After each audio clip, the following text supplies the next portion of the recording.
সময়। কথায় বলে সময়ের পূর্বে কিছুই হয় না।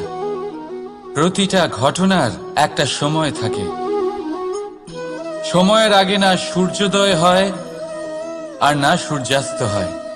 সময়ের পূর্বে গাছে না ফুল ফোটে না ফল ধরে।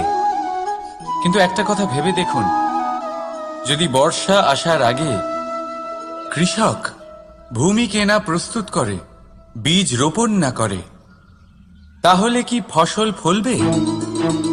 যদি কোনো যোদ্ধা যুদ্ধের পূর্বে নিজের অস্ত্রের ধার না দেয়, তাহলে সে যুদ্ধ কি করে লড়বে? এর মানে এটাই হলো যে সময় আপনার যখন আসার তখন অবশ্যই আসবে, কিন্তু ততক্ষণ এটাও গুরুত্বপূর্ণ যে আপনি নিজেকে তার জন্য তৈরি রাখুন। কারণ এই সুযোগ